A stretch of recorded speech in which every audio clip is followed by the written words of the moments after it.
Come on in, guys. Welcome to the Sit Out Bench. I'm Matt. And I'm Joe. We're two friends from the Midlands who are absolutely die-hard Survivor fans. We're excited for you to join us for pre-season, in-season, and post-season content focusing on Survivor UK. You can follow us on Instagram, on Twitter, follow us, interact with us, and definitely give us a 5-star review on Spotify, Apple Podcasts, or wherever you're listening to the pod. Take your spot on the Sit Out Bench, and let's get started.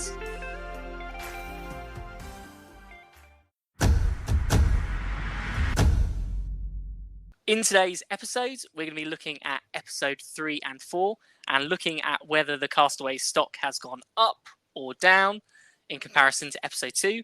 And we're also excited in today's episode, we're going to have a wicked guest, Bandit Survivor, a YouTube star, is joining us. How you doing, fella? You all right? I am doing fantastic. Thank you so much for having me on. Super excited to talk about some castaways and maybe share some opinions. Absolutely love that. Honestly, when we found out you were coming on, we were both jacked. Jack's absolutely heroic idol of ours. I see you put down YouTube star as like, okay, that's Absolutely. I'll take it. One of the big Survivor YouTubers. Dude, and one of our own. That's the main thing. It's not Yes. some weird American. This is this is homegrown stuff, man. That's the most important thing. I love it. I've got to ask, it's rare, to find like a diehard Survivor fan, even rarer to find someone who's diehard and already putting out loads of great content. You've got to tell us, what's your relationship with Survivor? How did the YouTube channel start? Yeah, so I'm from a different kind of social media space, if you will. So I started in 2022 uploading content onto YouTube, and I was inspired by, there's this series by a YouTuber called Eager Turtle, who I've had the pleasure of interacting with.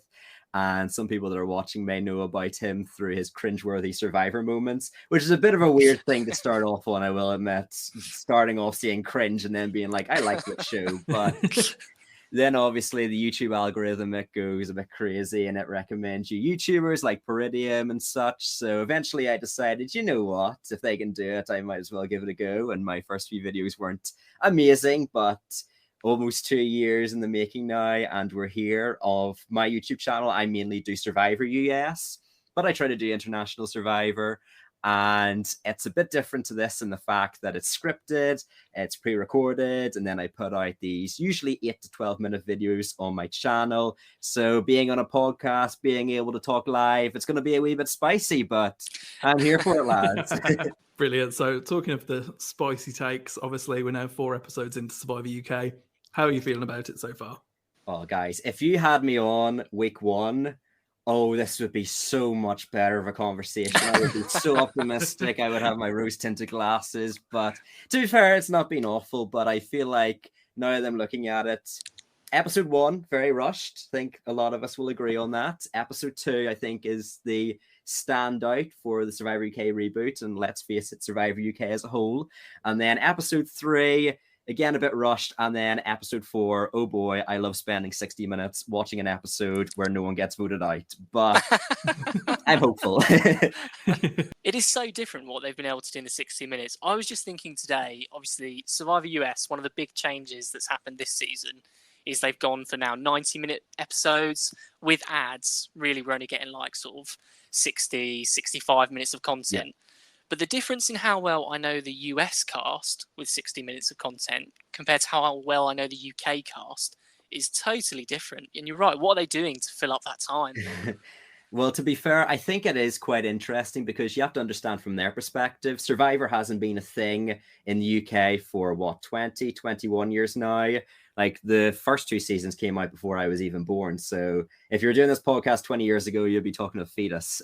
Just to let you know that, Joel. So don't know how that sits with you, but that'll be my first fetus conversation.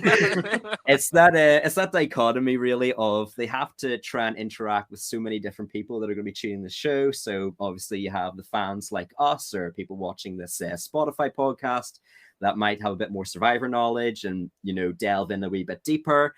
And then you'd have people that don't have any idea about Survivor whatsoever. And even people that have watched Survivor UK 2001 and 2002 and have came back to watch the show. So all these things kind of also need to explain to them. But yeah, there's been some let's just say, reoccurring storylines that have kind of been happening a few times over each episode. Yeah, definitely. And obviously Bandit, not only our first special guest on the show, but our first Irish guest on the show. I know pre-season you were hyping up Lee, so what are you thinking about Lee so far? Right, so Lee is interesting. We're like, in the real world, I respect Lee a lot. He's someone that talks about health and good well-being, and I really like his talks about mental health in particular, especially for like guys and teen guys. And there's this phrase in Northern Ireland that I don't think anyone watching the podcast, I'm not sure how many people from Northern Ireland you have watching the podcast, but Lee, if he's listening to this, he will be nodding his head right now. There's this phrase called sucking diesel. Do any of you know what that means? No. No, it is the weirdest thing. So basically, it means you're doing well. Like, imagine you put diesel in your car. It means you're going forward. You're progressing. So essentially, in Survivor here, if you're sucking diesel, well, here in Northern Ireland, then you're doing well. Lee, he's kind of sucking diesel. He might also just be, sucking. But there's some aspects to look at it where, I mean, to be fair, I think episode 3, it was impressive what he was able to pull off, but he still hasn't voted correctly. So Yeah. I don't know. What do you guys think? So I think if I say sucking diesel to someone here in the UK, they've got a totally different expectation tell you of me. some other quotes here. Like, what's the crack is used as like, what's up? Yeah. You ask someone that in East London and you will be getting several things. That's our next lads' night out plan right there. So, yeah. But on Lee, I really like him. I think he's TV gold. I think he should really lean into the edit. It's good fun. I think that he is the villainous type of person, that he's doing things that are a bit petty and a bit salty. And I think Matt made a really good point that, it doesn't have to be fun to watch, but you can't deny it is a good strategy to lean into the strength element, especially if that's your thing. Do I think it's a winning strategy? No. There's no one on the cast that I can see voting for him at the end at this point. But you know what? He is getting through. He's getting through week by week. I wasn't high on him coming in, to be fair. I had him as kind of like a pre-merge boots. And I might be shifting on that slightly. I don't know about you, Matt, but yeah, definitely shifted to a more positive view. Yeah, definitely. I don't really see a way that Lee goes home before the merge unless there is a swap and he gets swap screwed there. I mean, there's not many sources of the greatest entertainment on this season so far, but for me, Lee is probably number one. I think obviously we have to reiterate that the edit means that not everything we see is shown.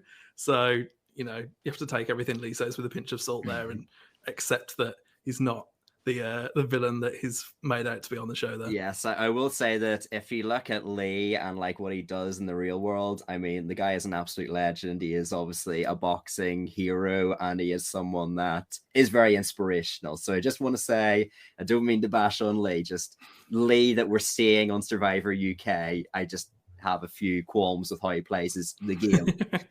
And I think with the edit in general, we've definitely had those questions raised. Episode 3 and 4 raised those questions about the edit. And you talked there about something that feels really real in terms of actually we might be editing the show for an audience that's very new, that maybe isn't familiar with a lot of the twists and the turns and the strategies. But for you as like a diehard, what needs to happen in sort of the next 12 episodes to say this is a real success? Let's do season 2. So I think it's quite interesting because there are aspects of this show that I like. I mean, starting off with 18 people and not putting them on 3 tribes of 6. I mean, you already have my support. Whoever did that on a UK production for Survivor, just know you have a special place in my heart. And I also do like the idols, how it's only 3 tribal councils. And I believe it's 3 tribal councils the person attends. So that adds in a bit of risk, and also it means that they still have that versatility with the idol, but also now they've got to be thinking, well, can I save it for down the line or do I need to play it now? And it also incentivizes, as we see, as we're probably going to talk about Doug, who finds the idol, it might raise the question of if he's willing to play it for another person if it's about to time out. But getting to your point, Joe, sorry, went on a tangent there. I think coming up, a swap would be really nice, probably around final 14, I think would be quite good, because we're seeing right now both tribes are going for, at least edit-wise, the same strategy, where it's keep the tribe strong. We've seen that be a focal point for the last 2 episodes. Even Sabrina and Richard, debatably, were also part of that stigma. And then also just, I guess, having some good fluid gameplay, and not expecting like Cambodia where there's voting blocks and everyone's flipping on each other every moment. But right now it's just been the people that are on the bottom and kind of outcasts edit wise have kind of just been picked off at the moment. So it'd be quite nice to see some blind sides, proper blind sides going on here. Yeah, I think it's quite easy to see the mergers coming much sooner than it is, because obviously in the US Survivor, like it feels like in 2 weeks, like in 1 week's time, we'll be at the merge already. But there could be up to as many people as like 5 more people going home before we actually get to emerge in the UK version. So I think we've got to keep positive, think about how much more time there is before emerge, and think maybe some big moves can occur. Yeah, or we have a pre-merge that drags out for another 5 weeks. And essentially, I'm trying to see who's the optimist and the pessimist. Let's just say that. I love it. Just before we get into the tribes themselves, I have to ask, Bandit, just around Survivor UK, did you audition? Did you try and get on? And if you were to get on, are you willing to give away the type of game that you would have played on this season of Survivor UK? Right, that's an interesting question. So for anyone wondering, because I think there was even talks on other podcasts, like Mucky's podcast had like a whole minute segment about, oh, Bandit, you could apply for Survivor UK because you're from the UK. I did apply for season 1, but I feel like I lent a bit too much into Bandit rather than me in the real world. So potentially for season 2, I might apply. The only thing is I'm a final year uni student, so graduation, a lot of annoying coursework to get done. So we'll see if the timing works out. I'll definitely try applying. And as for my game, I play quite a few orgs. So I'm in an org called Eradication, Chaotic Reality. And what I kind of try to do is always ensure that I'm able to form these snap connections with people. So something very quickly that can bond us. And I think if you're going on Survivor US, which is like only 26 days now, right? It might be a fortnight by the time this goes out in the podcast. Who knows? But how they're going. But kind of form snap connections, bring people in, and then try and identify if someone is a threat, even if you're my best friend. Unfortunately, I'm going to get rid of you because I want to win the game. Yes! Instantaneously, I would have cast you. It's a bit more exciting. Well, wicked. Well, let's jump right into it then. As always, in our weekly recaps, we never feel like we have enough time to talk about each individual tribe mate's journey, some of the things they've been experiencing. So on our stock watch, we're going to go through the tribes one by one, and we're going to look at each individual, starting at who we think is on the bottom of the tribe, working our way up to who is at the top. And we'll be commenting on whether their stock has gone up, their stock has gone down, and hopefully we'll be having a lot of banter as we go. We're going to start with Calaton. Matt, who's at the bottom of Calaton tribe? So at the bottom of Calaton, unfortunately, we do have Shy. Obviously, last week we found out that Shy was at the bottom. He was annoying people, potentially on a lot of people's radars. And then again this week we see in Tanuke's confessionals that he's still annoying people and people still want him gone. So Bandit, what are you thinking about Shy? Yeah, I don't know what happened. I mean, I know it's a 60-minute edited show. Like, did Shy poison the water hole? I mean, what happened here? Like, every single time it's just people talking about how Shy's annoying, about how he's a social pariah. And apart from him telling Lawrence, don't chop your fingers off, and maybe 1 or 2 awkward interactions, I don't know about you guys, but I personally haven't really noticed too much that's, I guess, damning about his edits. Well, obviously his edit's damning, but too much damning about him as a person. But yeah, it's very negative. It's constantly just reiterating that Shy doesn't fit in. And I think it's very obvious coming into episode 5 and beyond that it's pretty much the 6 against Shy on the Calaton tribe. That's my perspective anyway. Yeah, I totally agree. He's in such a precarious situation. And it's really interesting that I thought one of the bits that we almost didn't see at the end of the last episode, of episode 4, when we saw there was a non-elimination, there was no real discussion about who they were going to send. Now, that discussion could have happened off camera. We didn't just see it. But I was really surprised that Shy wasn't fighting to be the person swapped over to Lenena. and really use that as an opportunity to just kind of reset his game, where Yeah. people don't know how bossy he is, and he's not going to make any awkward comments about the shelter. I was really surprised. I mean, obviously, they have a lot of power, the editors. They can decide to include what they want. But as you said, Joe, I would have thought there'd be whispering going on in the background, maybe some discussion. So it makes me feel like, at least to give Shy some credit, I don't think he was going to be the organic boot if this was an elimination round, just because if they were planning on booting him and then they hear about, oh, now we've got to send someone to the opposing tribe, you would think they'd have that discussion of, okay, let's actually now switch and send Leilani, because I'm assuming they're weaker in challenges. But it just seems like, I guess, Leilani was always going to be the boot. Yeah, I agree. It certainly seems that way. And also, what I think is interesting is we don't see who Leilani voted for. So either they just think it wasn't important because it's a non-elim, or they just were trying to hide who she actually voted for. To that point, Matt, correct me if I'm wrong, but I don't even think they showed the votes afterwards. You know how they always do, like the slow-mo I don't think camera. they did. Okay, that's interesting. So it's up in the air what the final vote tally really was, but I think Shy's been crucial in 2 challenges now, so I think getting rid of him definitely weakens the tribe, and I don't think they're willing to do that. Yeah. I'm going to have to say, tell me more about that, though, because wasn't one of those challenges the reward challenge? You know, he only got them one step closer to sausage.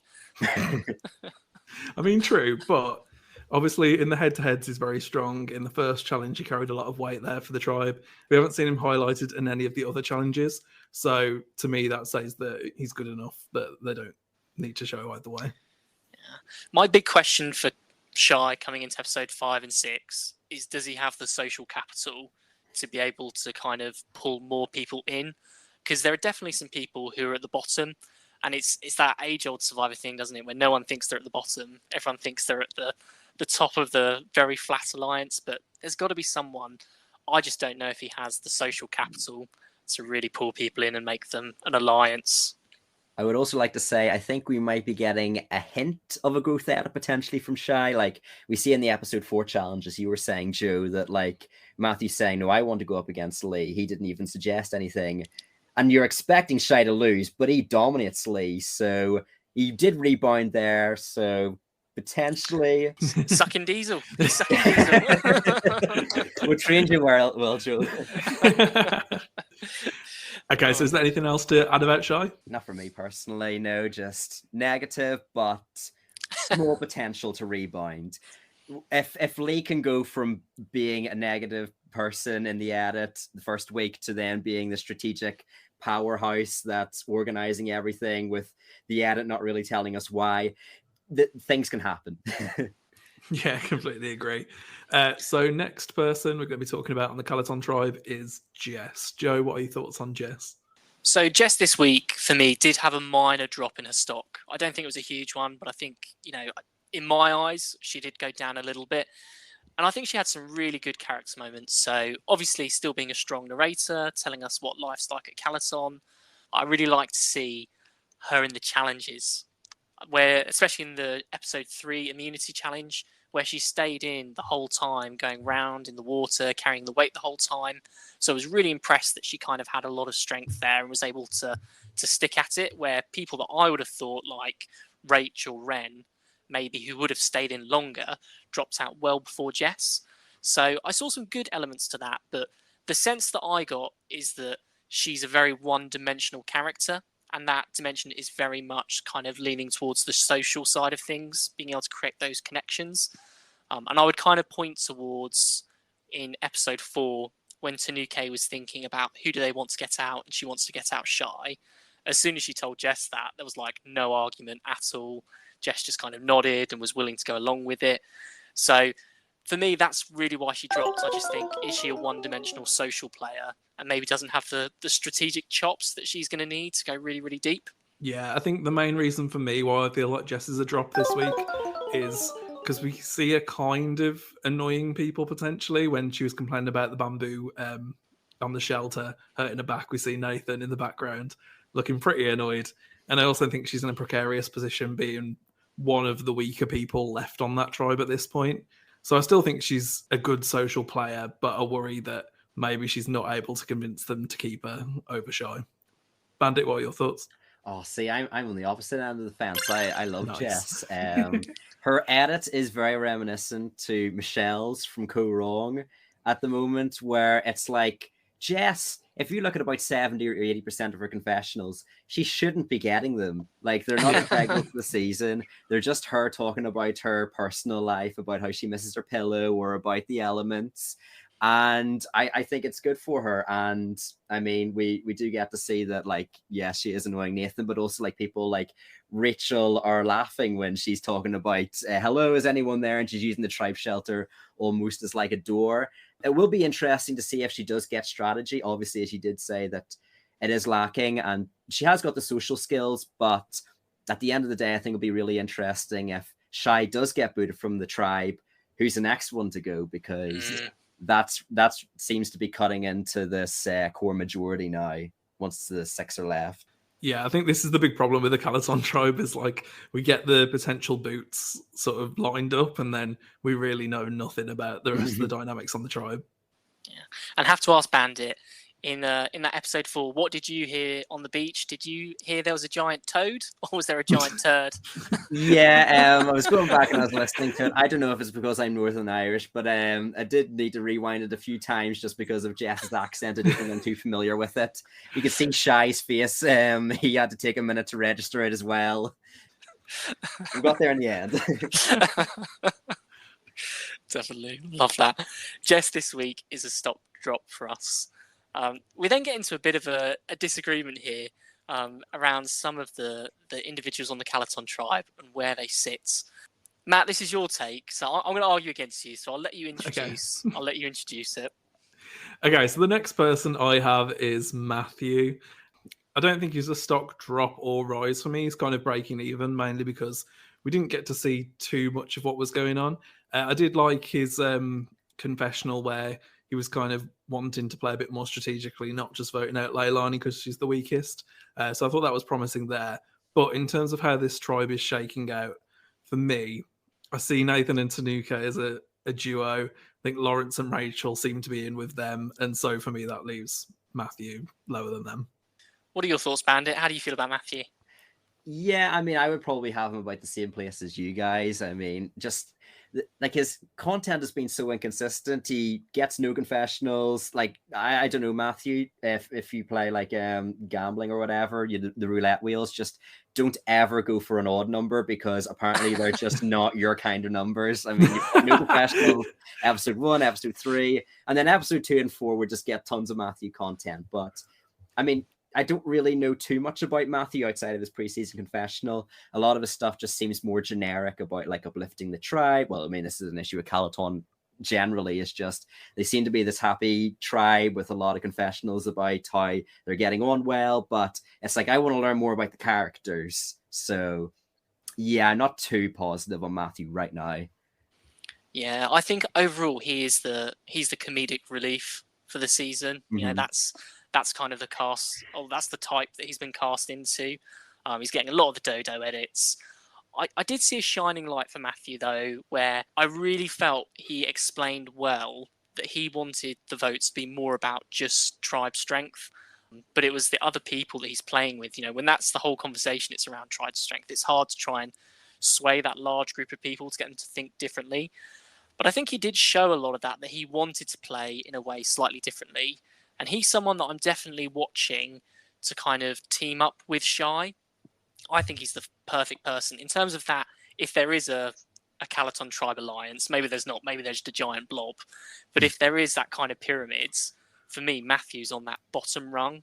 I think there'll probably be, if Shai goes, for me, it's Matthew next. And so it's on him just as much as it is on Shai to realise the writing's on the wall here. If I don't make a move, I could be on the chopping block. Very hard, though. Very, very hard to do that, I think. Yeah, like he's got this content about the episode 2 when they're losing the challenge, and then Joel gives him one piece of black pepper, and he gets his preseason confessional episode 4, and it's this great preseason confessional. But the conversation leading up to that is about how Matthew smells of onions, and then suddenly it's like, well, here's Matthew. So I don't think that's really been the best lead up. So talking just about what you have, Joe, kind of just the Dodo edit, but I mean, maybe he can make some bonds. Like, you've got to be on the bottom in Survivor and realize at a certain stage, like, well, how many more people can I chop off that are beneath me before I'm the bottom person on the totem pole? So that'll be interesting. Yeah. I think the big difference between me and you, Matt, is you have Matthew below Rachel, whereas I have Matthew above Rachel. I still, with 4 episodes in, Rachel hasn't had a huge amount of confessionals. I still feel like she is such an unknown. I don't know, Bandit, Matt, are you guys seeing something I'm not in terms of Rachel and her stock? Okay, right. So I have Matthew above Rachel, just basically because, well, Matthew, you tell me, what's your favorite Rachel confessional? My favorite Rachel confessional is that she really wanted wings. And it's also the only one that I can think of. Yeah. Because like when I just think of Rachel, it's just her talking about food all the time. And just I don't know who Rachel is. I don't really know her relationships. I don't really know like anything about her. Maybe she might get some personal content in episode 5, but to me, she just seems like a sort of person that makes it to final 6 or final 10 and is just kind of fodder along the way. She's getting that sort of edit, but Matt, you might disagree with me. See, in terms of edit, then yeah, I'd agree that Matthew should be above Rachel purely on the amount of screen time. But I think in terms of how they're playing, I think Rachel's more likely to be in with that bigger group. Fair. And I think there seems to be a lot of good social work that she's doing. People seem to really like her, root for her in the challenges. There's the whole East London gal persona that's going on there. So I have more confidence in Rachel's game than Matthew's, but I would agree that in terms of edit, then there's no way that Rachel's winning the game. Joel, you're like the tiebreaker here. Joel, what do you think? Same thing, just because I don't flipping know her. The chicken wings is the only thing that I know about her as well. And what's really sad is, I don't know if you guys listen to her radio show that she does. When she's on radio, she is absolutely hilarious. She's got great banter, great chat, really good socially. I think in the last episode as well, we saw that she's willing to get a little bit dirty. So I loved that she pulled Hannah's cax, just dragged her along in the trench, like no mercy. Yes, there's an edit. You have to give them content in order for them to put you in the show. And I just don't know if the other people are just giving more content, which doesn't feel like the real reason based off episode 3 and 4, or if maybe she's just not showing something. And she might be saving that. A lot of them have talked about wanting to lie low and play the middle until the merge, and then having something maybe more strategic happen in kind of that end game. But for me, Matthew is ahead of Rachel. Let's move then into someone who we do have in the same spot. Let's talk about Nathan. And it will come to you as kind of the new guy. I know me and Matt both love drooling over Nathan and his game. So we'll go to you, Bandit. What are your thoughts on Nathan? Right, so Nathan, it was interesting because in episode 1 and episode 2, like he was getting good content, but kind of felt like he was getting undercut by Doug when he was saying like, oh, you know, my body means everything, we'll need to lose to Doug in the challenge. But this time, even though his content's a little bit more generic, where he's kind of just this positive person on this camp, he's talking about how they've got good karma and they've got good morale. I do like him overall, and I feel like he is actually impressing me with how well he is playing the game. Like, we get confessional after confessional from people talking about how they want Leilani out or how they need to keep the tribe morale, which basically means getting Shy out. And Nathan, he's the only person that, as we see in his talks with Tanuki, is actually saying, no, I want to get Leilani out and keep the tribe strength, which is Shy. And I feel like that being shown in the edit was very good for him. And I mean, if there's ever a lock to make the merge, especially if it's a tribe swap. Nathan, I feel, is in exactly the same sort of spot as last week for me. I think he's playing a very decent game. He's clearly like the tribe leader. Everyone seems to be listening to what he's saying and going along with his plans. And even though we see Tanuki say numerous times that she wants to get Shy out, it seems that Nathan won out over that despite Tanuki having a strong social game. So to me, it shows a good, strong amount of control over the tribe. I just think we'll never know. We'll never know because of that, because of the stupid non-elimination. We'll never know where the votes were really going to go. Because I did think there was a bit of a power struggle, which I think again, like you say, it showed a few of those cracks. I do think Nathan's definitely a lock to make the merge, but I just think Tanuke is just that step above him. Mm-hmm. And really, I think that almost she's playing the strategic part for him in a sense. I would love to have seen in those votes who came out on top, because I think it would have been really telling in terms of whose stock should be higher, who's going to go further. But I agree, definite merge lock. Honestly, I mean, we'll be talking about Tanuki, but I feel like even the social game, I think she might be playing for him as well. Where, I mean, she's got lots of connections now, as we're seeing with episode 3 and 4. So it's kind of interesting that she's getting that content, whereas Nathan isn't. Yeah. I would have her above Nathan as well. There are a lot of comps for Nathan in both kind of US and Australian Survivor in terms of people who make the merge. There aren't a huge amount of comps for people like Nathan who go all the way through to the ends. I'm not sure I can really think of a really big challenge beast who made it like to top 5 plus. Maybe I'm missing something, Bandit. Look, leaning on your knowledge here, I can't. Well, there's this man called David Jeanette, and he wasn't the biggest on his season, but he is someone that is very physical. And I mean, I guess Survivor US, probably the closest we've got is Mike Holloway, but we all know Mike Holloway's end game, so hopefully Nathan doesn't have to replicate that. I think he is more. I think he's more social and like aware of strategic missteps than Mike Holloway, so that gives me confidence.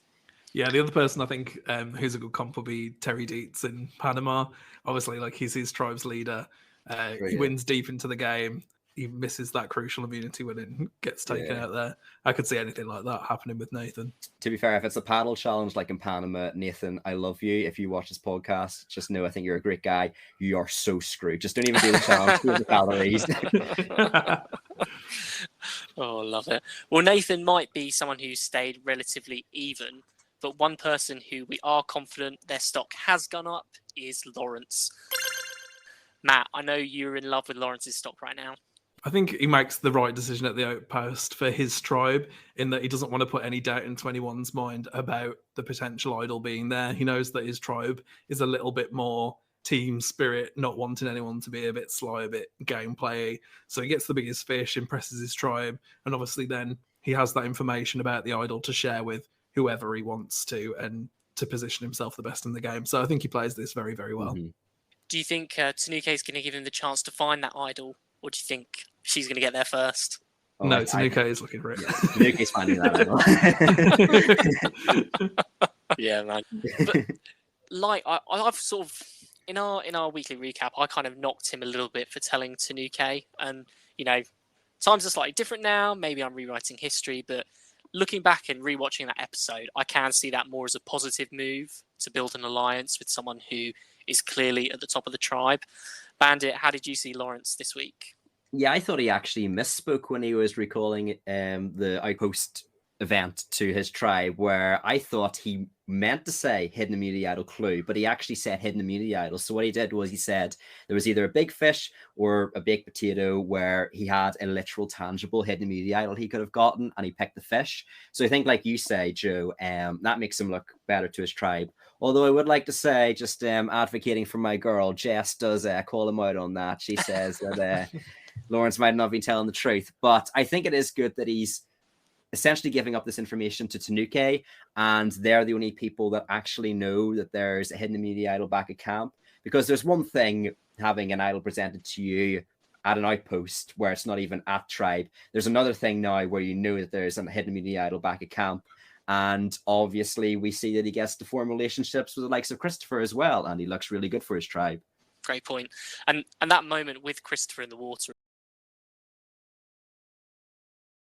Matt, do you think that's going to pay off? I could see it paying off long term, but I also can see, considering Christopher's gameplay style, that that's not going to mean a single thing to him. So I think Lawrence probably does well in buying himself a little bit of trust in terms of being open with people, potentially lowering his threat level. He knows the perception of him going in could be that he's a bit sneaky, a bit intelligent. So he's playing this full, he's making sure he's sharing information with people. So I think while this can't damage him in the long term, I don't think he gains anything by ratting out Rent to Chris either. I think it's really important to look at it that, again, you see in the background, there's like Nathan and Rach there talking. There's people that are talking as well. They decided for the first time ever in Survivor UK to include that conversation. So it's got to be coming up, because what they don't really tell you, especially in Australian Survivor, like all the tribes after all the challenges just hug it out and chat to each other. And we very, very rarely get to see that content. And even in Survivor UK, we saw they were hugging out. So that's going to be playing a factor that now Chris knows about the idol and that Lawrence told him. So who knows? Nice, I like that. I didn't know that little tidbit. That's really interesting. Gosh. Because and like Australian Survivor are kind of mad lads with their advantages. Some are good, some are absolutely insane. But there's these ones where like you have to swap idols between each other. They're only good for the other person's tribe. So like you'll see, for example, like all the tribes are like hugging it out and chatting, and then there'll be these two people that do like an idol swap with each other. So it's kind of scenes like that you get to see, like there is actual cross-tribe communication. The one part that I was really devastated that we didn't see was the moral dilemma was not between all of the wood and a jar of cookies, which obviously in Australian Survivor is a recipe to become the winner. That would have just been the cherry if he'd taken back some cookies. Oh, yeah. But the cherry on top of the Calaton tribe for the second week in a row, we have Tanuke as the person who is sitting on top of the tribe. As I'm saying that, for people who are listening to the podcast, everyone started smiling, everyone started nodding, everyone's feeling really good. Bandit, you've touched on it already, but tell me, how much do you love Tanuke? I adore Tanuke. I will go above beyond for the Queen of Calaton, in my opinion. I mean, she, like, to just exemplify how good of a social game she's playing, we get to talk about the outpost, and we have Tanuke at the tribe shelter. She's saying, I don't think I'll be very good at this. I think we should do Lawrence. Instantly, we have Jess, Rach, Matthew. Yeah, we should do Lawrence. Lawrence is there grinning. He's happy to go. It took 1 second for her to convince the entire tribe Lawrence should go. And then she gets Lawrence to come back and only tell her, as far as we know in the edit, about the hidden immunity idol location. Well, that is back at camp. We have her and Nathan set up as a duo. I mean, I don't think there's really another duo that's set up as strong as her and Nathan. And also there's Lawrence and Tanuke. So I think that she's just playing a fantastic game. And yeah, just love her. Adore her, I should say. I'm on my adore phase. Yeah, Tanuke's gameplay is as smooth as your transition with the cherry there, Joe. Like, she's really playing a great game. And you can just see from her confessionals, from everything she does at camp, that this is a person who knows how to play the game. It's kind of a, not old school game, but I'd say it's like a mid-school for Survivor US. She's clearly got her eyes open for advantages. She knows she needs to play strategically, but the core of her gameplay is really just getting people to like her, getting people on side, and she's able to maneuver those numbers however she wants to do. So I'm hoping in the next couple of weeks we're going to really start seeing the gameplay kick in with Tanuke. She's done all the groundwork, and now she can start building her game on top of that. Yeah, and I'll keep it short because I think you guys have covered this so perfectly, but I don't think she's taken a misstep so far, which is amazing through 4 episodes, not to have really made a mistake. I have a high amount of confidence that she's going to find an idol. If not episode 5, definitely episode 6. Yeah, well deserved. Well deserved. We'll give you the title now.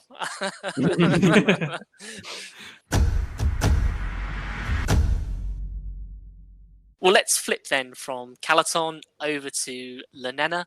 And obviously, Lenena gained a new member of their tribe in Leilani, thanks to the episode 4 non-elimination. And going through one by one, starting at the bottom, unfortunately, Leilani right now is sitting at the bottom of the Lenena tribe for us. Matt, why was Leilani so low for you? I think Leilani's doing a lot of good work in terms of getting people on side. She seems to have a solid social game. I think she proved herself in that last challenge that all these attributes that she says she does have are actually there. And while physical strength is a bit of a weakness for her, there are things that she is good at.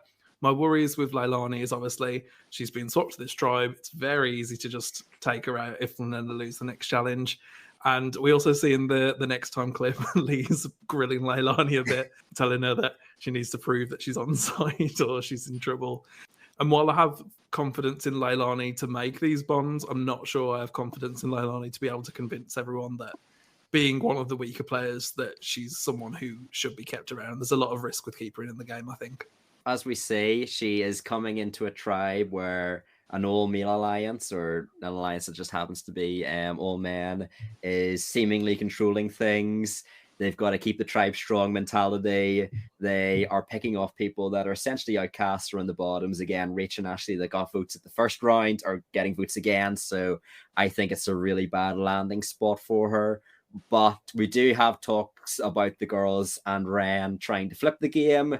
Maybe, I mean, Lenina probably has more game knowledge. They have, I would say, probably the bigger fans on the tribe, or the bigger fan knowledge. So potentially they could try and flip the game. But yeah, it's a bit worrying for her. Her stock, I think, and is so dependent on her attitudes. It's how she goes over to the other tribe. And really liked what you said there, Bandit, around the mantra has very much been pick off the weak. She is automatically the weakest. It's going to be hard to shake that. I think what makes me worry so much more, and kind of why I think she's a stock drop for me, is how she left that episode 4 tribal council, where she was very friendly to everyone at Calaton, and she was almost giving the impression, I'm going to do it for you guys. If she goes over there and she spills some secrets and she gives some things away, I think she can make herself seem more attractive and seem more valuable by having some of that insider information. But if she doesn't do that, then yeah, she's really, really easy pickings.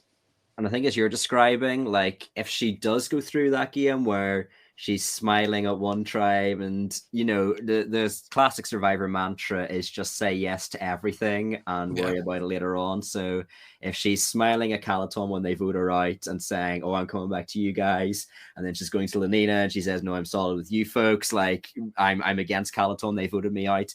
I think that is something that can allow her agency coming into the merge. But will she do that? And can she be successful in doing that? Yeah, I completely agree. I think Leilani's only saving grace here is resting with the Lenina tribe mates. Will they decide to take the risk and come together and potentially try and overthrow Lee as the main strategist of the tribe? Or are they just too happy to push her in front of the bus and save themselves for one more round? So it'd be interesting to see what the outcome is there. Do you know what, though? At least Leilani has a storyline. Someone who doesn't have a storyline yet is Hannah, who we have next on the Lenina tribe. I'll go first on this one because I can't contain it. For me, Hannah's stock keeps going down.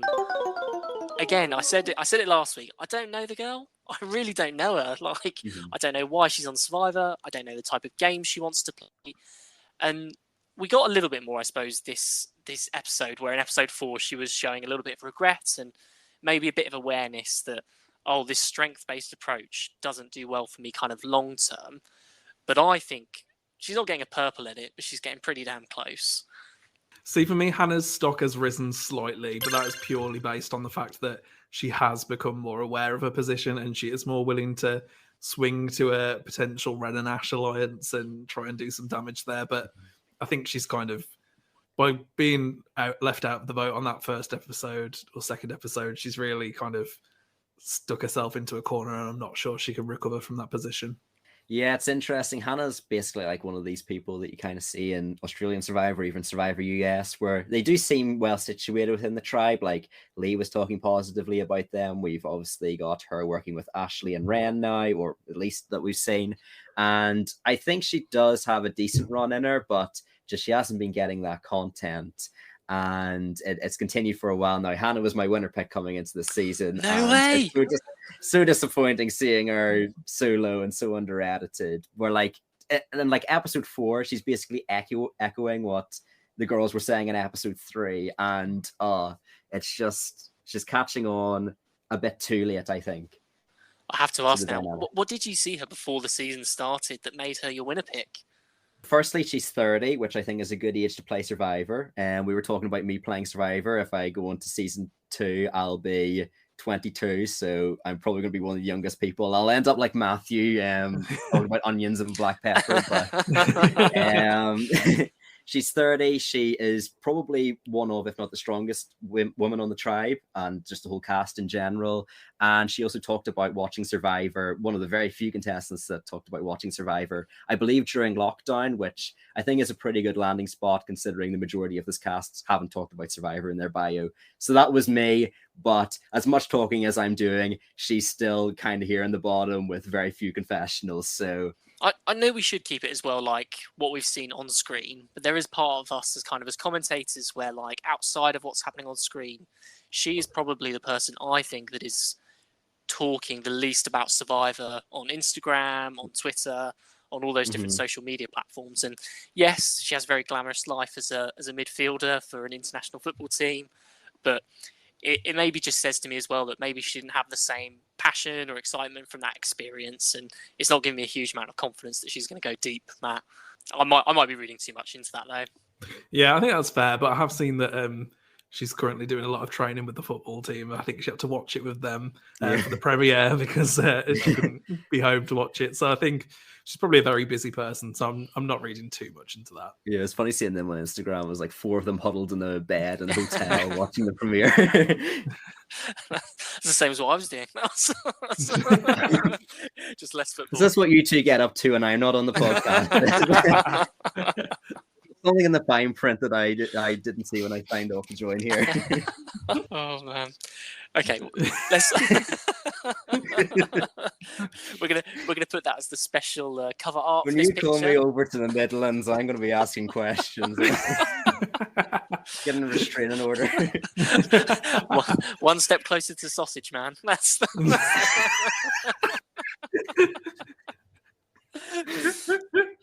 Oh God. Okay. For anyone that's just tuned into the podcast, hello. You thought you were here for Survivor? No. Anyway. That's like the voice of reason. So the next person we have for the Lenena tribe is going to be Ashley. Joe, I know you're a little bit lower than me on Ashley, so do you want to start? So I was, and again, I see a stock drop for Ash because I think in week 1 and 2 she had really strong episodes where she was really, in my eyes, pulling together the start of an alliance that could have seen her through to the merge. I talked about the difference between her and Sabrina, between being a leader and being a motivator. Well, gosh, that burned out pretty fast in episode 3, didn't it? And I'm not sure exactly what's changed because there still seems to be like a common enemy to kind of unite people behind. Before it was Sabrina, now it could be Lee. But for some reason, she just wasn't able to gain the traction in that week 3 vote out. I'm still liking very much what I'm seeing on the screen. I'm liking that she's still part of strategic conversations. I think she's still very instrumental in terms of building relationships with a lot of the tribe mates. But it was a slight fall from grace from I was really, really high on her after episode 2. And I think she's just come back more to the middle of the pack for me. I don't believe that even if Leilani wasn't on the Lenena tribe, I don't think she would be next. I still think they'd be more likely to vote out Lee than Ash next. But after that, I start to wonder, is she the next one to go? So slight stock drop for me. Yeah, so Ash is a little bit higher for me just because I still think that Chris, Ash, Doug, Ren alliance is probably still a thing. I think they had to compromise to get rid of Rach because they were so pressured about the tribal strength situation. But we do see Lee say that about why it should be Rach, that Doug and Ren are close and Chris and Ash are close. So I think those relationships are going to be key, especially because they were shown in the edit. We obviously got a whole scene about Chris and Ash becoming an alliance. So I really think that while they were willing to sacrifice Rach, they're not going to be willing to sacrifice Ashley anytime soon. Yeah, it's interesting because we actually get a confessional about Lee, and he says, I'm close with Hannah, so I don't want to vote her out. And Christopher, he's close with Ashley and stuff like that. I think it was confessional at least. It might actually be Doug and Ren, never mind. But Christopher and Ashley, they've been set up in the edit well. I'm also surprised that we got so much content about her injuring her hand in episode 1 and 2. And now it's just gone. Yeah. I was really worrying about her coming into the episode 3 challenge. And even if the wound had healed, like maybe cutting it open again or gashing it even further. But no, she did all right. And it's kind of interesting that the edit up until episode 3 kind of just didn't really seem to take into account her relationship with Rachel. Suddenly they're very close and it's super sad they have to vote each other out. Not sure about that. Is the only thing. We have a little not a side bet, but maybe a conspiracy. We don't know if your hand was actually really injured. This we never saw it on camera. She's never sent us the picture. Ash, you can still send us the picture on Instagram. That will prove that it's true. But yeah, because I didn't think she'd be able to go episode 3 in the water challenge. Because she was even talking about, wasn't she, about keeping it clean, keeping it out the Yeah, keeping it dry. Not physical challenges, not water. And I was like, well, episode 3 is literally a physical water challenge, so on the air. But yeah, to your point, Joe, yeah. I mean, I don't think Ash is there on the island with her iPhone taking pictures of her. I was going to say, like, you are asking her to retrospectively take a picture of the injury like 2 months later. Listen, you guys might have fallen for the illusion that it's just them on the island, but there's lots of cameras there. True. I'm sure someone has a shot. That's what that say. I had a friend. We're going to go off into tangent lands, but I had a friend whose nickname is Four-Fingered Bowls. Because literally, while we were playing five-a-side, he tried to climb over a fence, and his ring got caught in the fence, and it ripped off his finger. But he did that on a Friday, and by Saturday, it was everywhere. The picture was everywhere of him, four-finger bowls. Oh my God. So if that can happen, I'm sure there's a picture somewhere. Maybe it's like a secret scene or something. We'll see. I think the BBC are just trying to remove like any pictures of injury from the show because I feel like there's no reason why we shouldn't have had like footage of Ashley's hand there. Yeah, because like she's showing it to the rest of her tribe in like week 1, and we just don't get a shot of it. It's just the back of her hand. Yeah, it's weird. Well, the one guy though that we can depend on is Pegleg. Yes, I just love Pegleg, and he, like, you can just tell that he is having the absolute time of his life out there, and he is so joyous, and I love him.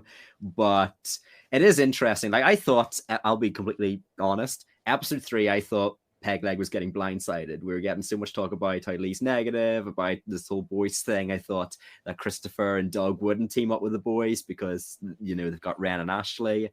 And I don't know, just in the edit right now, they're kind of being set up as like Lee's second in command.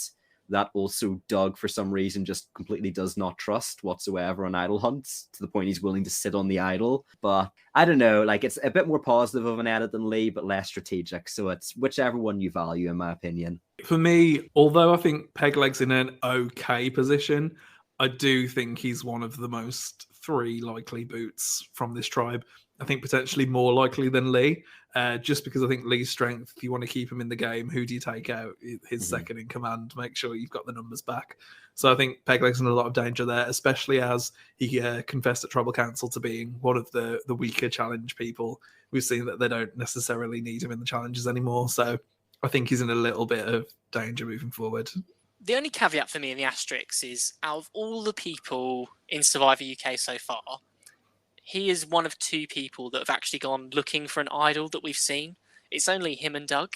And Pegleg hasn't seen the clue. He's only heard, you know, what he's heard Joel say at Tribal Council. You know, if anyone's got the immunity idol and wants to play it, that's his only clue. And that's given him enough motivation to go and try and find an idol by himself. And I didn't think he had that in him coming in. I thought he was, to your point you've made before, Matt, very Gen X. He was there to be the grumpy old person at the end of the line saying, oh, go get firewood, blah, blah, blah. But he actually showed, I think, a huge amount of sort of strategic awareness of understanding an immunity idol is really valuable. I really loved how he did in the immunity challenge episode 4. I thought that showed amazing determination to keep going on the balance beam and to keep trying that, even though it was almost a disadvantage for him to be doing that same challenge. And the moment for me that really, for me, makes his stock really rise is I loved that in Tribal Council in episode 3, when Lee is talking about how the boys are more physical, the boys are strong. I like that even in that moment, Pegleg disagreed and said, I wasn't in the water, we weren't all there. And it showed to me that he is not just going along with Lee, but he's actually got a bit of a, I don't want to say a bit of a spine, that makes it sound like he's really, you know, like he didn't have one before, but he is willing to stand up for what he thinks is right and stand up for a strategy that works for him. So I just think he showed a lot more sort of strategic awareness than he did in the first 2 episodes. So I see his stock as going up. like he had a really good confessional there, going back to what you're saying about the idol hunt in episode 4. Like he was saying about the importance of a hidden immunity idol. He identified why he wanted the hidden immunity idol, and he even talked about the girls coming together, which, as we saw the clip prior, they were around the well saying we need to stick together. So yeah, I think he has got moments that shine really bright. The only problem is outside of Lee, we just don't know any connections he has on the tribe. So maybe they'll try and integrate that into the future for his content. Let's talk then about Lee, because Lee is next on our list. How powerful Lee really is in the Leonard tribe? Is his stock high enough that he can make a few more shots? You know, how do you rate him, Bandit? As the Irish person, you definitely get first dibs. Yeah, my Northern Irish brother, the only person in the cast I could feasibly meet up with, even though it'd be like an hour drive away. But yeah, it is quite interesting because Lee, I've watched obviously a good bit of Survivor, been in the Survivor community for 5 years now. I've watched international seasons. Lee has got one of the weirdest edits I've ever seen on Survivor, where it's mixed and then it's negative and it's really negative, and then they're showing him being a hypocrite where he's talking about a tribal council. It's not about a gender thing, only for every 10 minutes in the episode him to call it a male alliance and the males are strong and it's natural.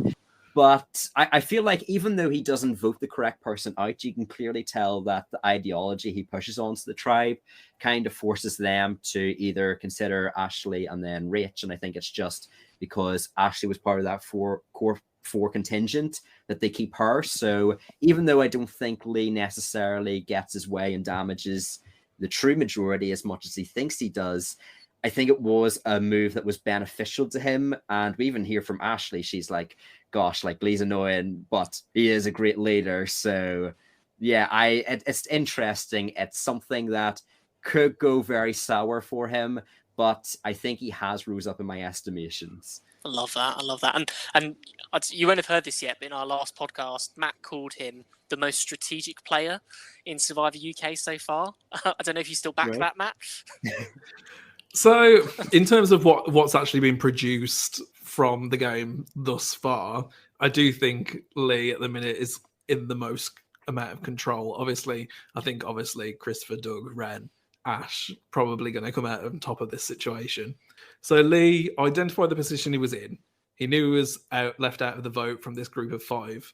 He manages to then wrangle the boys together, make sure that they're going to vote with him, puts the target between Ash and Rach, ensures that he's allowing people to keep in who they want to keep in. So he knows who has these connections and he knows to not target those people, to not annoy Chris and Doug. And then he puts the target on Rach, who is wanted to get out, who seemingly has the fewest allies, makes sure she goes home. And then he's got himself into a great position where, in his mind, he's in this group of 4 alliance that is controlling the tribe.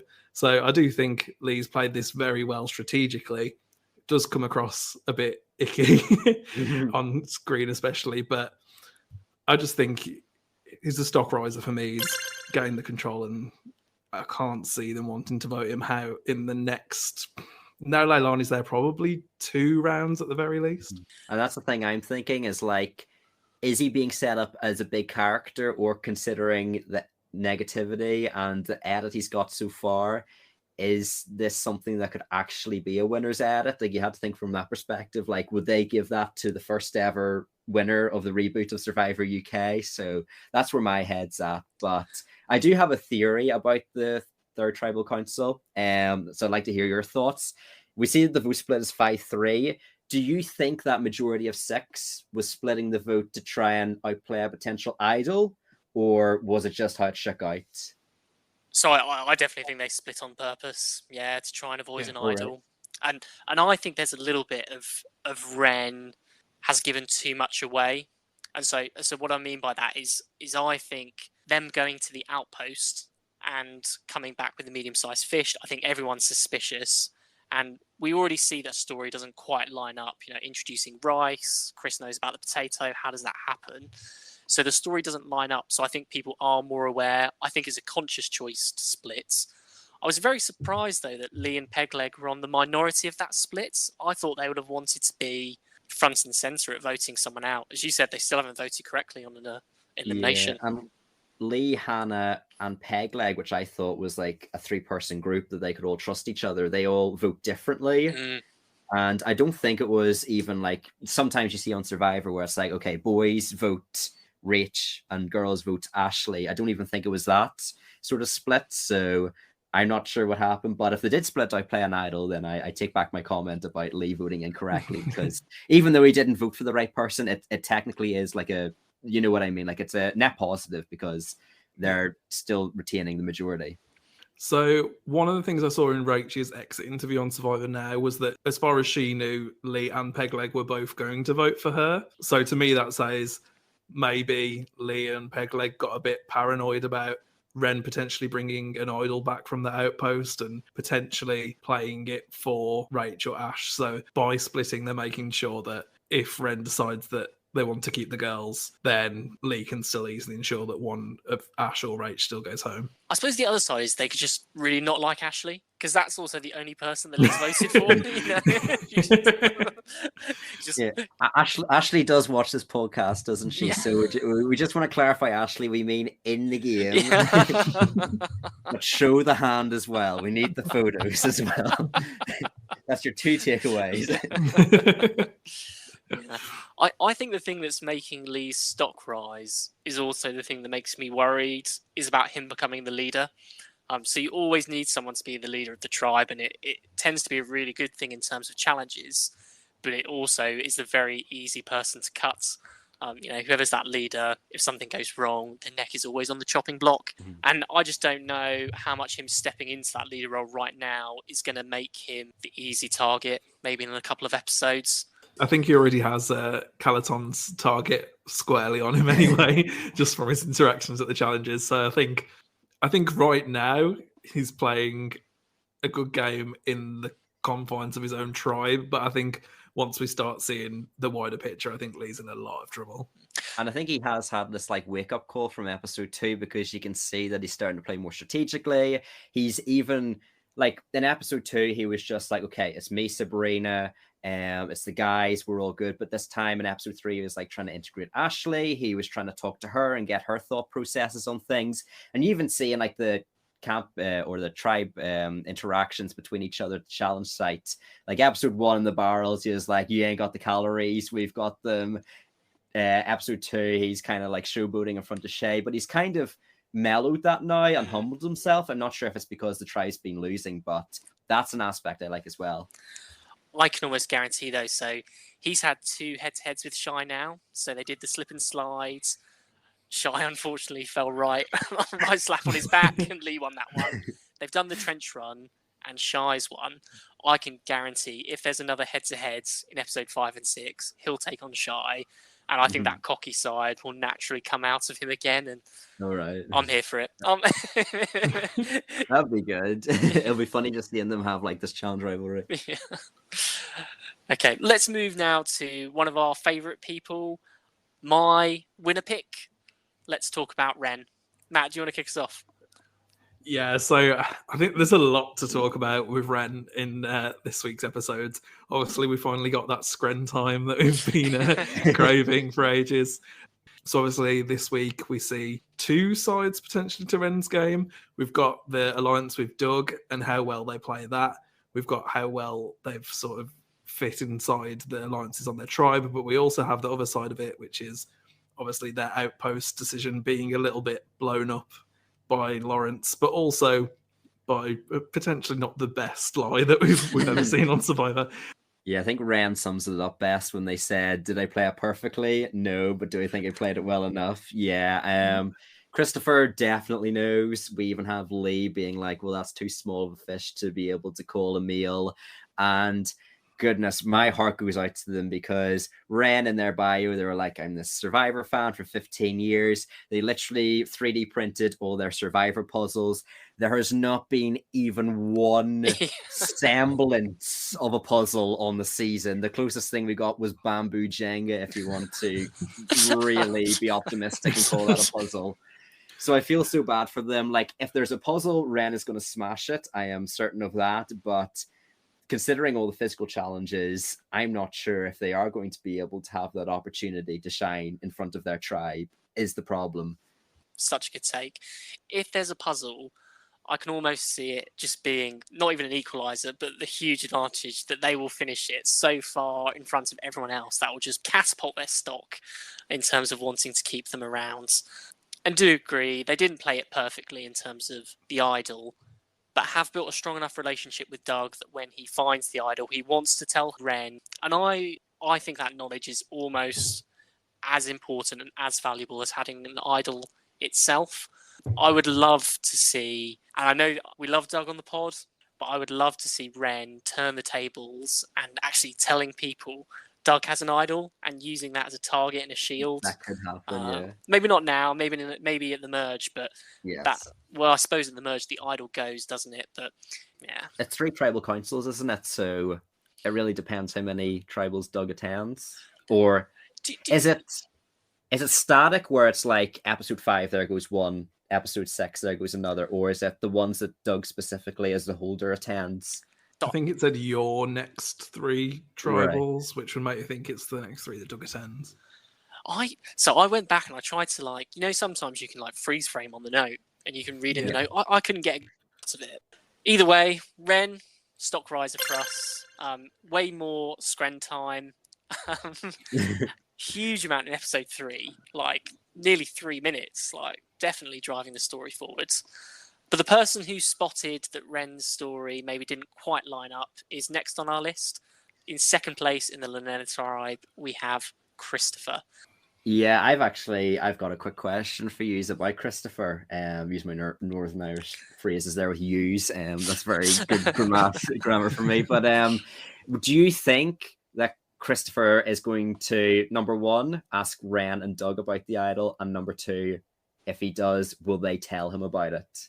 I think Christopher's the type of player that will keep that to himself until it's necessary. Mm-hmm. So I think it could be a problem for them in terms of him using it against them. However, I think the fact that it's a short life idol helps them a lot, because realistically, Christopher's not going to want to cut Doug or Ren unless he decides to go with Liam Pegleg, but I really can't see that happening. I think the Ash, Doug, Ren group is the one he wants to go with. So I think that's going to be used to benefit them, if used at all, in the pre-merge.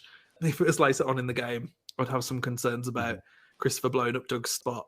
But because it's pretty much a pre-merge idol, I think he might give them a few winks. Say, I know you've got that idol. And I think it'll be in their best interest to tell him. But I could also see them not doing that and then it potentially putting him off working with them. Yeah, so that's the thing. I think Christopher right now is in the most powerful spot in the game. I mean, he... I thought that, he's just part of this all-meal alliance just to, look good in front of Liam Pegleg, but he is actually, very much considering it, and, even Lee says, I for sure have Christopher, and then he's friends with all the other people in the tribe. He knows about Doug and Ren's idol, and as you said, Matt, that he can do a variety of things with that, and even a potential winner quote from him in his pre-season confessional, where he says, there's only one of me, and there's only one winner, so who knows, maybe he's going to drop the mic on his mic stand. I love it, even though he did the trigger fingers. Oh, yes. Joel was not happy. There's a lot of different ways. The really good thing going for Christopher is he has lots of options, which someone like Leilani doesn't really have. Christopher can lean into a lot of different alliances, make a lot of different moves. I really think that, again, he probably likes to create the chaos. I think the best move for him is telling other people. I spoke to Lawrence, and Lawrence said, actually, there was a big fish there. Why didn't we hear about that? And almost doing it behind people's backs in a bit of a snaky way. I think creating that chaos does more to move him forward and help him climb that ladder than it does for him to approach Ren and Doug. Yeah, I think he strikes me as someone who'd be more interested in blindsiding someone than flushing an idol in a way and trying to get that big home run hit. Yeah, I agree. How do you guys see the whole season-long story shaping out for Chris? Because I kind of see him as the true villain to emerge after Lee inevitably goes home early on in the merge. What do you think, Joe? So this is probably not a great take, but I actually think Chris will be a little bit of a non-factor. I think he's playing a really good game. I think he's playing a really good social game. I think he's definitely going to make the merge. But I think he's going to be someone that probably, maybe episode 12, episode 13, when we're getting near the end, is just voted out as part of a very simple, straightforward vote. And Like the thing is like his edit right now is really good. Like obviously he has all these connections. He has even a cross-tribe communication with Lawrence, and they seem very friendly. But like, will he burn out is the only thing. Like, is it too good? And also, as we see in episode 5, he ends up potentially losing an eye to Rachel. But fortunately, I have heard that the medical services in Scotland are very good, so we can call upon the Doug Tur. There's my Doug pun for the episode, for anyone wondering. He's going to hate me. For anyone wondering, we were talking before the podcast about how Doug just does not like the underdog or any Doug themed jokes. So, Doug, if you're watching, I do love you. I love it. It's the perfect segue, though, from talking from Christopher, whose stock has definitely risen, to talking about the underdog. For underdog, underdog, underdog, underdog. With speed of lightning, roar of thunder, fighting all who rob or plunder. Underdog, underdog, underdog. We've also called him King Doug. Maybe we'll go with King Doug for the pod. He did leave a comment for us saying hashtag King Doug, so I think he does appreciate the King Doug name. Hey, dude, he's not King George yet, though. There's no comparison yet. I'm afraid he's got a couple more moves to make before he gets the King title. And if I'm not wrong, Matt, Doug is on top of the Lenena tribe for the second week in the row. Well deserved. He's the first person in Survivor UK history to find an idol. I say that, Bandit, because we don't count the stuff that happened back in 2001, 2002. Bandit, how would you like to see him use that immunity idol? Oh, I really hope that it's just a good idol play that allows him to just, like, if he idols out like Lee, if he's able to, as you were saying, Matt, make it to the merge, and then like there's one round left and then he can use it at the merge vote. I'm super excited for the prospect of it. It looks really cool as well. Not like Survivor US where it's like a feather, a bead, a piece of paper, and good luck, and it's like an actual like amulet. So I think that's amazing. And the fact that like he was able to get it without Pegleg even being suspicious of him getting it, I think that is fantastic. Yeah, that was an incredible idol retrieval there, sitting down on the log. I think that Doug is clearly in the best position on this tribe. I think not only does he have the obvious alliance with Ren, but obviously the boys still have a lot of trust in him. I think Ashley obviously had worked with him on a vote. It's probably got a good connection there. And I don't think Hannah has any bad words to say about him. So I do think he's the strongest member of the tribe, socially in the best position of the tribe, strategically probably thinking one of the best of the tribe. So I think he's a proper triple threat, and I don't see any way that he goes home anytime soon. Yeah, Doug, massively well deserved. We're loving you. Really excited to see what comes next on episode 5 and 6.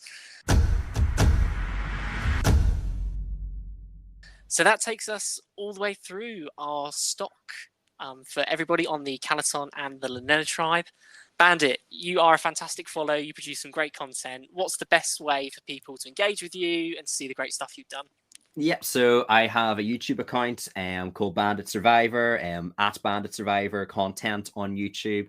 And as I said previously, I post Survivor US. So if you are interested in seeing the main show, some people here might just be watching Survivor UK. If you do want to see what it's like in the mainland, and a show that's been on for 45 seasons, you can check that out. If you do want to see something that is a little bit more UK related, I also do have my second channel, More Bandit Survivor. So I do episodic recaps kind of like this. Not as long though. I don't have the stamina of Joe and Matt, but they're kind of like 15-20 minute like power ranking episodes. So those are the best ways to check me out. Fantastic. Matt, do you want to do the shout outs? Yeah, absolutely. So Bandit, thanks very much. You've been an awesome guest. We've loved having you on. So you can follow us on Instagram at the Sit Out Bench, all lowercase with full stops in the middle of each word. On X, we're at the Sit Out Bench. We've had a fantastic amount of response from people online. You can vote in our weekly polls as to who your players of the week are for the different aspects of the game. They'll be coming out soon. And we'll be looking forward to what this next week of episodes brings on Saturday and Sunday. 100%. We'll be live tweeting. And obviously the best way to help the pod grow is to give it a 5-star review on Apple Podcasts or on Spotify, and take the time to send the podcast to someone you love or a friend that will really enjoy it. From us, that's everything this evening. See ya! Thanks very much.